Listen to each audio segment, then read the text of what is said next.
27 फरवरी 2002 को गुजरात के गोधरा में एक भीषण हत्याकांड हुआ था, जिसे हम गोधरा कांड के नाम से जानते हैं। अयोध्या से लौट रही साबरमती एक्सप्रेस, जिसमें राम भक्त श्रद्धालु कार सेवक सवार थे, कट्टरपंथी मुसलमानों की भीड़ द्वारा गोधरा में उसे आग के हवाले कर दिया गया, विशेषकर बोगी नंबर S6 को, जिसमें 2 बोगियां क्षतिग्रस्त हुई थीं।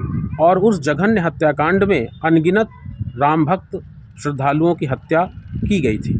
सरकारी आंकड़ों के अनुसार यह संख्या मात्र 59 की है, परंतु वास्तविकता में संख्या इससे अधिक हो सकती है। बाद में ये मामला लोअर कोर्ट में चला गुजरात के, जिसमें कई लोगों को तो सबूतों के अभाव के अनुसार दोषमुक्त कर दिया गया, उनको छोड़ दिया गया, लेकिन 20 लोगों को उम्र कैद की सज़ा दी गई और 11 दोषियों को, आतंकियों को फांसी की सज़ा दी गई।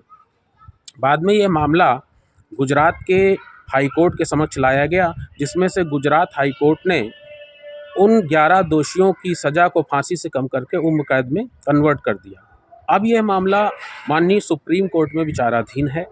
सुप्रीम कोर्ट के समक्ष इस मामले को रखा गया और जानकारी के अनुसार इसमें 13 फरवरी 2025 को सुनवाई होनी है। मेरा मानना यह है कि जो जन भावना है वो कहती है कि ऐसे अपराधियों के साथ में किसी भी प्रकार की दया भाव, किसी भी प्रकार की दया दृष्टि रखना, संवेदना रखना उचित नहीं है।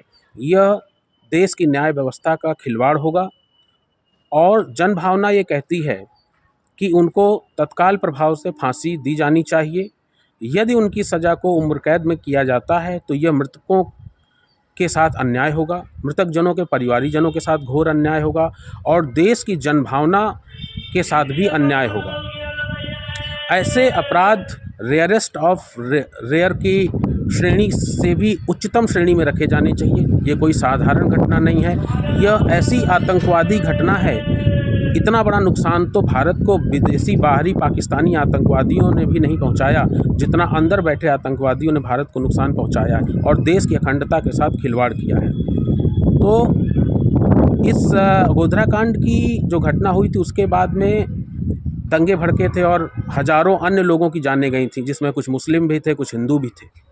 तो ये देश की अखंडता के साथ खिलवाड़ किया गया था। इस घटना को साधारण घटना के रूप में नहीं लेना चाहिए और गुजरात हाई कोर्ट के निर्णय को पलटते हुए माननीय उच्चतम न्यायालय द्वारा दोषियों को पुनः फांसी की सज़ा दी जानी चाहिए। यही जनभावना है और मैं माननीय न्यायालय से निवेदन करता हूँ, उच्चतम न्यायालय से, कि देश की जनभावना को समझेंगे और दोषियों को फांसी की सज़ा देंगे। इस संबंध में हिंद साम्राज्य पार्टी की तरफ से, हमारी तरफ से माननीय चीफ जस्टिस ऑफ इंडिया को एक पत्र भी भेजा गया है और आशा करता हूं कि उस पत्र का भी संज्ञान लिया जाएगा और देश की जन भावनाओं के अनुरूप दोषियों को फांसी की सज़ा दी जाएगी। फांसी से नीचे कुछ भी इस देश को स्वीकार नहीं है। 11 दोषियों को फांसी दी जानी चाहिए।